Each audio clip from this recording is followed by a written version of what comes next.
No, I didn't do. The blade was poked at him. Don't you dare speak again.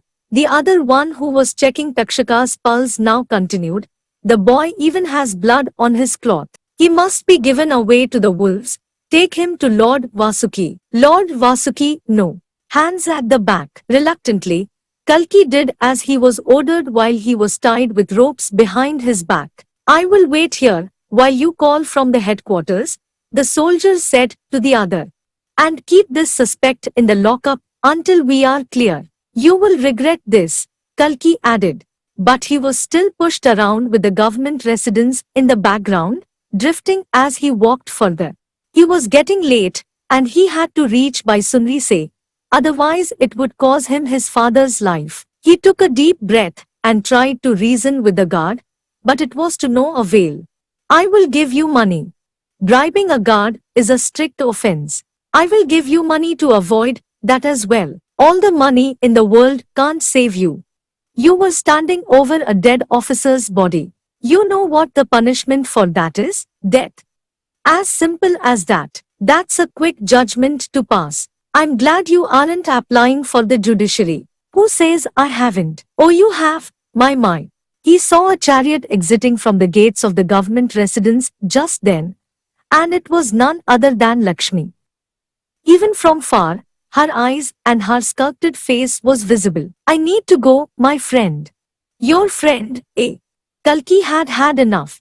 He stopped and clenched his fist, and with as much force as he could muster, he tore the ropes apart. The guard instantly got alarmed, but Kalki paid no attention to his shivering blade, held by weak hands. He grabbed him by the collar and pulled him up. I told you, you were committing a bad mistake. Sorry. And with a shove, he pushed the guard 10 yards away. Kalki rushed across the empty street to the chariot, whose reins were held by Lakshmi. You got a vehicle. My aunt gave it to me. I suspect she gave you the weapons as well.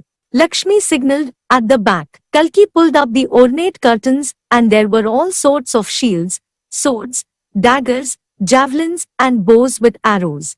How did you convince her? Oh, that's my secret power. Saddle up. She even told me a way out of the city that isn't guarded well till now, so we can sneak out from there. Kalki sat up. I'm ready. All right. Also, I want to know for sure if everything went all right as you sacrificed yourself. Hold on. Is that blood? Kalki looked down. Ah, yeah.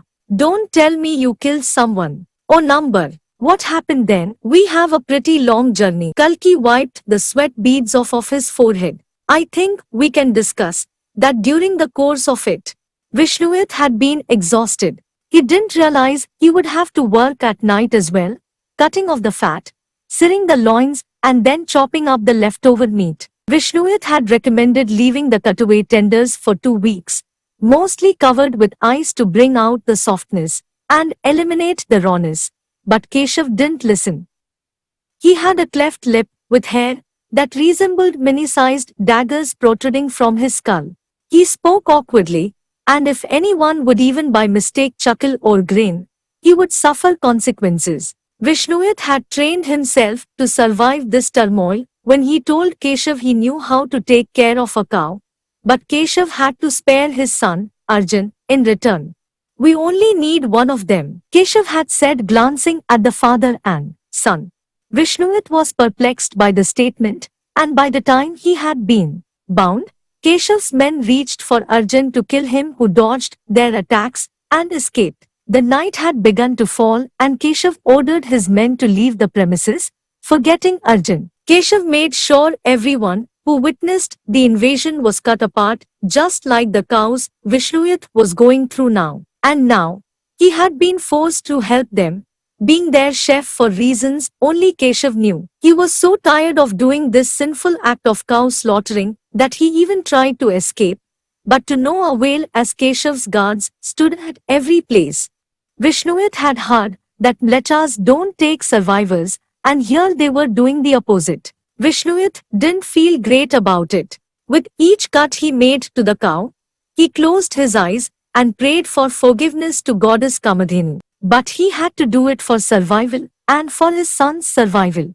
It was horrible, he knew. With each cut, Vishnuyat had to stop the blood that flowed all over his clothes. Luckily, Keshav was kind enough to give him a long piece of cloth to cover himself with. Why did you leave the tongue out? Keshav asked. Vishnuyat realized he was standing behind him. Keshav crouched and whispered in his ears, "Cut the tongue for me." With a disgusted frown, Vishnuyat pulled out the severed head of the cow, first slicing its tendons and then pulling out the tongue, slashing it with the thick knife he had been given. "Give it to me." The smell of the dead cattle disgusted Vishnuyat. The entire clearing of the woods had become dirty, with all the littered carcass and entrails. "Should I heat it up?" Keshav didn't care to respond, but rather put the entire raw tongue in his mouth, chewing it fast. The sound from his mouth made Vishnuyat's stomach roil in disgust. "You do a good job, villager." Keshav patted him on the shoulder. "We mean no harm to you. We are simply waiting." "But for what?" "Hey boss," someone from his group called. "What?" Keshav shouted back. "How come a religious man like him is allowed to cut our meat? I mean, they have rules and all right.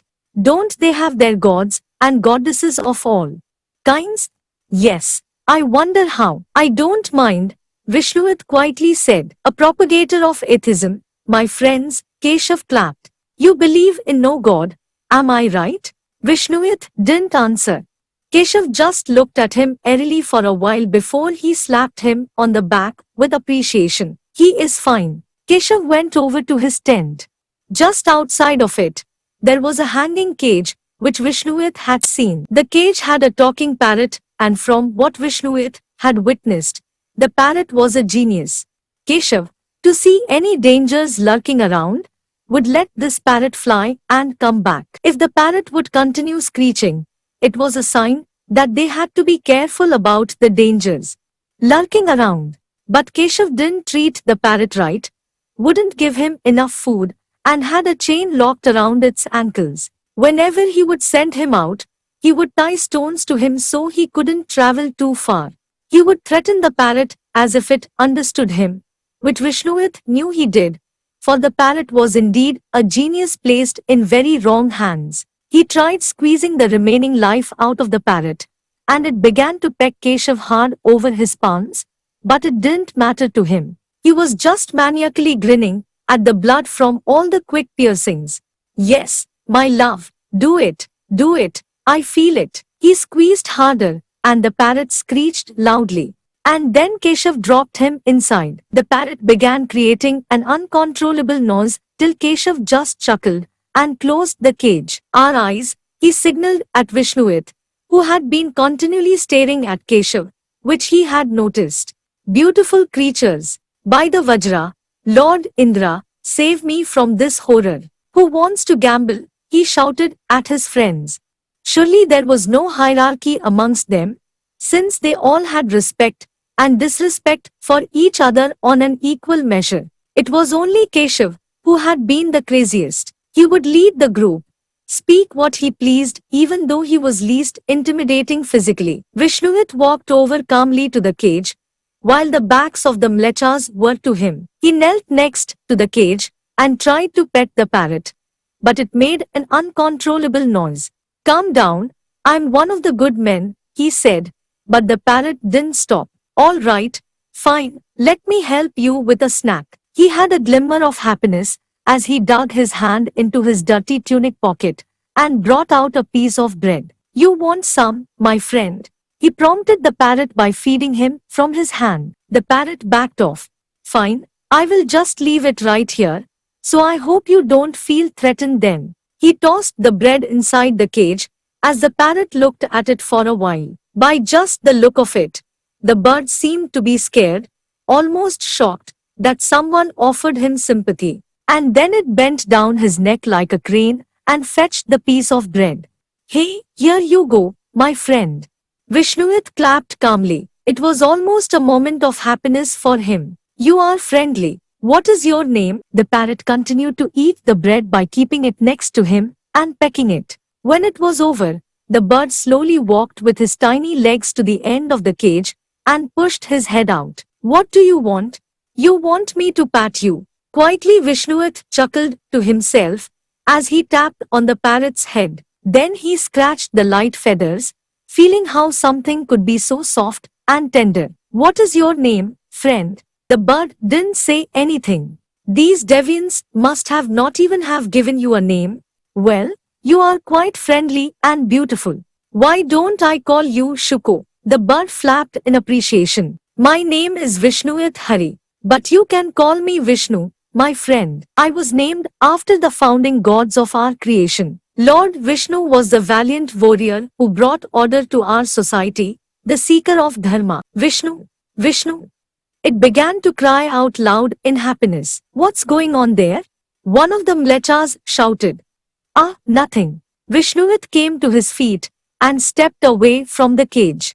We'll give you a piece of bread later. Everyone began to play their so-called in-house gambling game, where they had chalked out houses with pebbles and threw dice to see who one had the highest number, around a piece of cloth that had squares made on them. Vishnuvat was on the other side as he came towards the terrain, close to the uneven slab of rock, and leaned over it, the splash of cow blood on his hands and his feet as he felt a soothing relaxation finally coming over him. I can't be here like this. The last time he was in the land of heretics was in an unknown village of a name he had forgotten, and he was traveling with his cattle, traveling from the fire-ravaged city of Surigarh. He had rushed, but he realized there was an infant, coiled in a white blanket in the midst of ragging flames. Dust hadn't settled, and Vishnu knew he had to choose between goodwill and business. And he did the initial thing, leaving the cows behind and saving the child he didn't know about. At the end of it, when half of the people had left the village, and the other half had been the victims of the fire, he was with a child, smoke riling up around him, and his face dark with all the ash and soot. He had retreated close to the remaining tree, hugging the weeping infant, when he looked at the wonderful eyes it had. Who are you? But it didn't matter for him. Vishnuit knew what he had to do at that moment. He had to take it home, for leaving an infant in an infirmary or to another family would be a crime. Perhaps it was a gift from the gods, and he was given this precious child as a chosen beneficiary. He hugged on to it, and when he reached Shambhala, he had already named the infant by the name of Arjun, after the warrior Lord Arjun. But for now, his mind had returned again to reality, for that fire in that village was nothing compared to the situation here. He watched the parrot again, wondering how long the bird had been trapped here, amongst people like Keshav.